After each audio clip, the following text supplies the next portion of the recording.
उस वक्त तक मैं यहाँ मौजूद रहूंगी। इसलिए आज ईद का दिन है, पड़ोसियों से मिलिए, रिश्तेदारों से मिलिए, रूठों को मनाइए।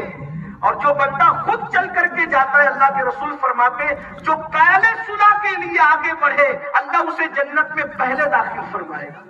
इसलिए एक दूसरे से मुलाकात कीजिए, सच्चे दिल से मिलिए, दिल से दिल मिलाइए, सीने से सीने मिलाइए। आका सलाम फरमाते ईद के दिन खुशी का इजहार कीजिए, अपने बच्चों पर दस्तरखान कुशादा कीजिए, मुसलमान भाइयों पर दस्तरखान कुशादा कीजिए, सदका कीजिए। सदका फित्र तो आप दे ही चुके होंगे, जिन्होंने नहीं दिया वो सदका फित्र अदा करें, क्योंकि हदीस पाक है जो सदका फित्र अदा नहीं करता उसके रोजे जमीन और आसमान के दरमियान मुअल्लक रह जाते हैं। इसलिए सदका फित्र अदा कीजिए, खुशियों में गरीबों का भी ख्याल कीजिए। और एक बात चुपती हुई दो जुमले के तौर पे कह देता हूँ, फिलिस्तीन के मुसलमानों को अपनी दुआओं में जरूर याद रखिए। लेकिन एक बात आपसे कहता हूँ,